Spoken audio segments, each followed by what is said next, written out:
Hello friends, good morning to new academy. आप सभी का स्वागत है। देखो, हम जैव प्रक्रम पढ़ रहे थे। जैव प्रक्रम में जैव प्रक्रम पढ़ लिया, स्वकोषी विषमकोषी पोषण के बारे में पढ़ा, स्वकोषी और विषमकोषी। स्वकोषी के बारे में पढ़ चुके हैं। हरिपादप होंगे, कुछ जीवाणु होंगे जो प्रकाश संश्लेषण द्वारा अपना भोजन प्राप्त करेंगे। ठीक है, उसके बाद में पढ़ते हैं विषमकोषी पोषण। विषमकोषी पोषण क्या होता है? विषमकोषी पोषण वो होता है जिसमें सारे जीव भोजन के लिए या पोषण के लिए दूसरों पर निर्भर रहते हैं। ठीक है, तो दूसरों पर निर्भर रहते हैं, वह विषमकोषी पोषण कहलाता है। जैसे बताएंगे, विषमपोषी पोषण दूसरे पर निर्भर रहना, भोजन के लिए या पोषण के लिए दूसरे पर निर्भर रहना क्या कहलाता है? विषमपोषी पोषण कहलाता है। मुख्यतः तीन प्रकार का होता है। तीन भागों में बांटा गया। तीन प्रकार से विषमपोषी पोषण हो सकता है। पहला होता है प्राणी संपोषण, जो हम करते हैं ना।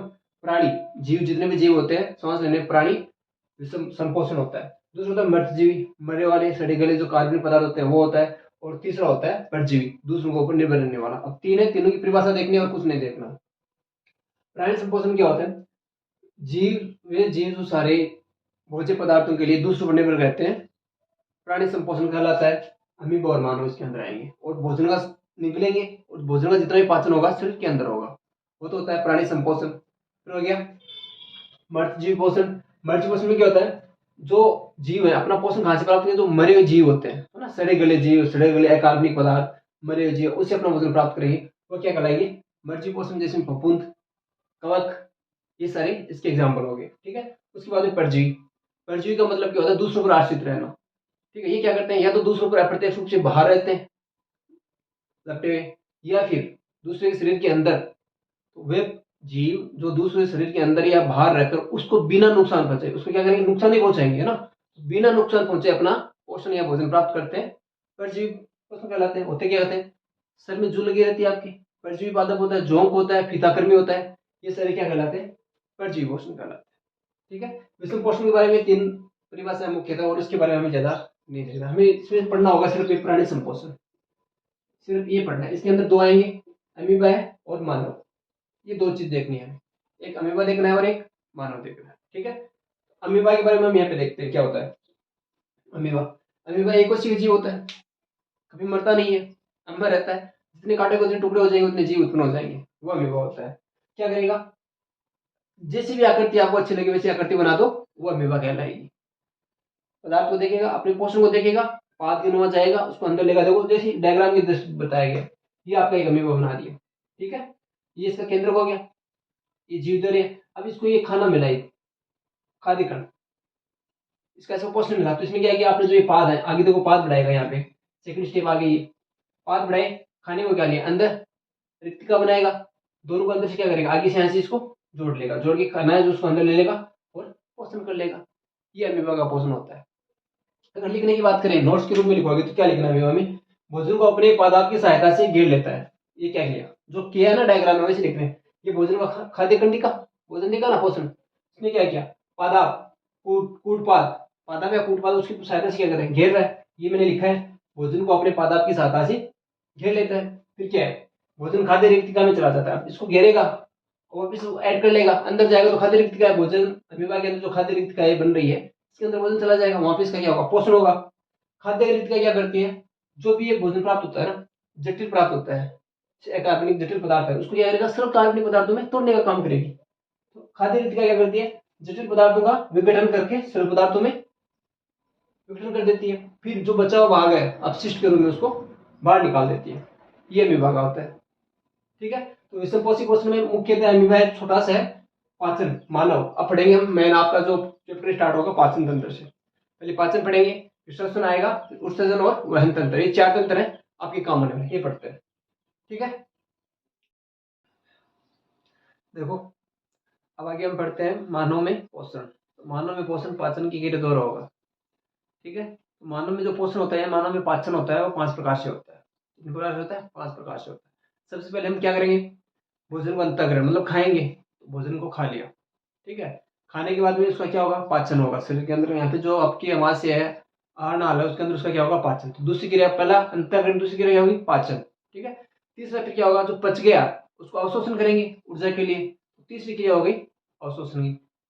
याद रखना, अंतःग्रहण, पाचन, अवशोषण, और उसके बाद में होगा स्वांगीकरण। ठीक है, और स्वांगीकरण के बाद में जो बच गया उसका होता है वैक्षेपण, मतलब बाहर निकाल देते हैं जो अवशिष्ट पदार्थ होता है वो। ठीक है, तो 5 प्रकार से जो पाचन होता है हमें यह ध्यान में रखना है। पाचन तंत्र के बारे में पढ़ रहे हैं। मानव में पाचन तंत्र या मानव में जो पोषण होता है, पाचन होता है, वो 5 प्रकार से होता है। पहला क्या आएगा? अंतःग्रहण, भोजन को अंदर में लेना। पाचन, अवशोषण, स्वांगीकरण और विक्षेपण, 5 प्रकार से होता है, ये ध्यान में रखना आपको।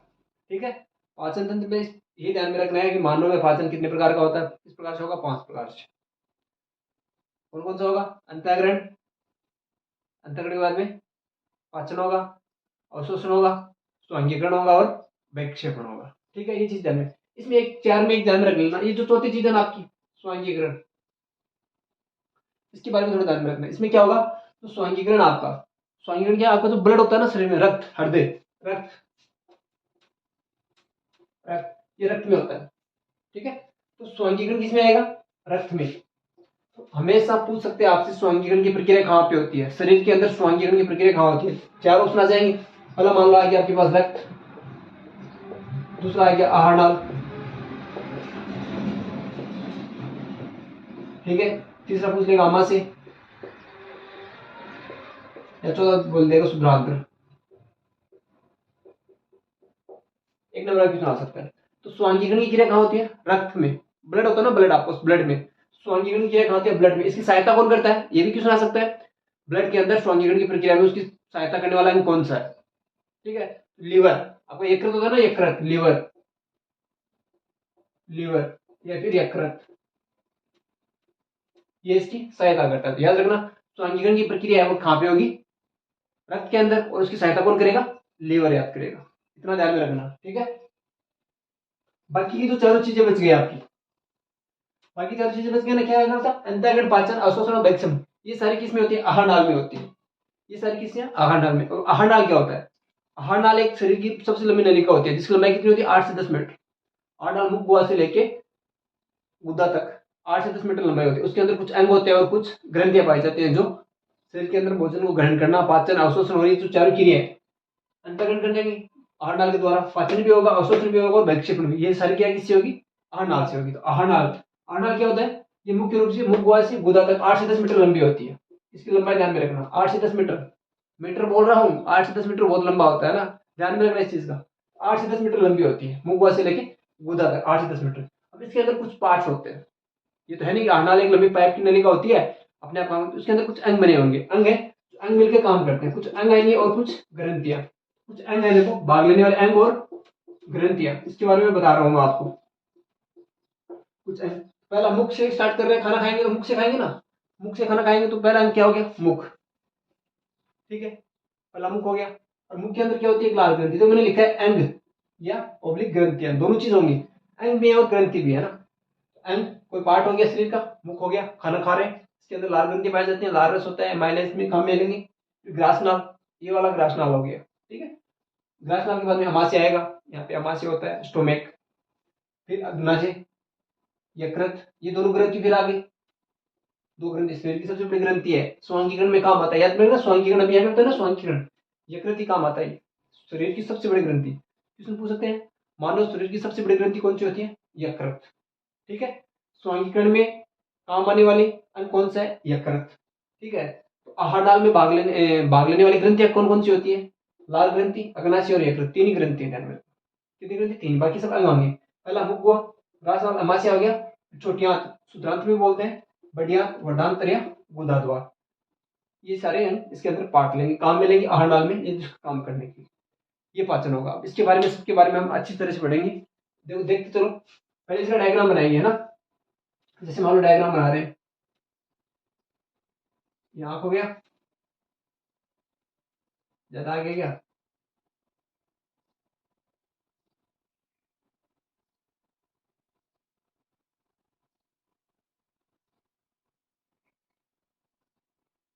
ये देखो आपकी मुख को आ जाएगी,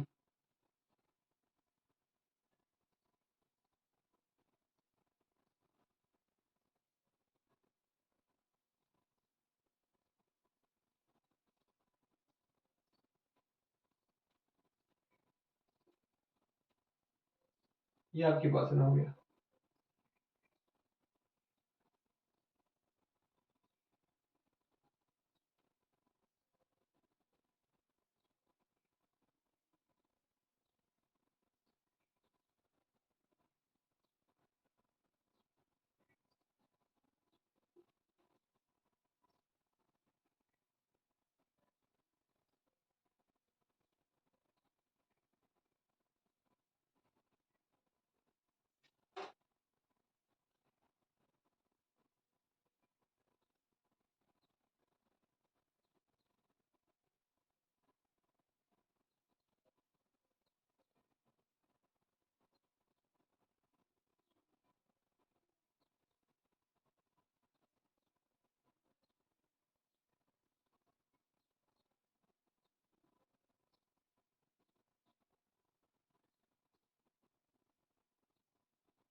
ये देखो छोटा सा डायग्राम है।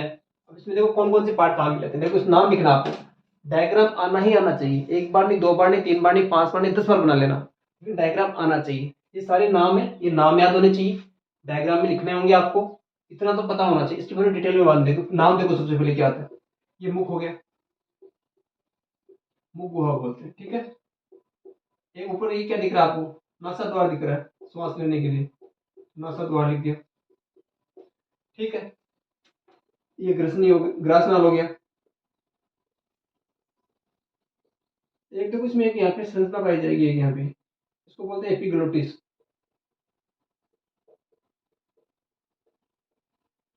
ये एपिग्लोटिस हो गई। ये आपका यकृत हो गया, ये पित्ताशय हो गया, ये अग्नाशय हो गया, ये अमाशय हो गया, ये बड़ियात हो गई, ये गुदाद्वार हो गया, और इसके अंदर ये परिशेषिका, ये परिशेषिका, इसके अंदर वाली ये क्या हो गया, छोटी आंत हो गई, ये छोटी आंत हो गई। और क्या बचा है कुछ। अब देखो ये नाम सारे पता होना चाहिए आपको, डायग्राम आना चाहिए। नासा द्वार, मुख गुहा, एपिग्लोटिस होता है यहाँ पे एक हल्का सा, ग्रासनाल, इसकी लंबाई पूछ सकता है आप, ग्रासनाल की 25 सेंटीमीटर इसकी लंबाई होती है, ठीक है। याद में रखना ग्रासनाल की लंबाई 25 सेंटीमीटर होती है। तो पढ़ेंगे तो और फिर से बता देंगे, जब डिटेल से पढ़ेंगे ना, मुख पढ़ेंगे, जबड़ा आएगा, जीभ आएगा, तालू आएगा, दांत आएंगे, सारी चीज आएंगी, लाल ग्रंथि आएंगे, लाल रस आएगा। तो पढ़ेंगे तो डिटेल से पढ़ेंगे तो आ जाएगा इसमें। नाम याद रखना है, एपिग्लोटिस, ग्रासनाल, अमाशय, यकृत, पित्ताशय, छोटी आंत, परिशेषिका। परिशेषिका क्या होती है, अपेंडिक्स का दर्द है ना आपका, वो यही होता है अपेंडिक्स। पढ़ेंगे डिटेल से, इसमें भी बताएंगे। फिर गुदाद्वार आ गया, बड़ी आंत और अग्नाशय, ये इसके बारे में। आज के लिए इतना ही है, इसको ध्यान में रख लेना। जब नेक्स्ट वीडियो में पढ़ेंगे तो इसकी पूरी डिटेल से पढ़ेंगे, ठीक है। All the best.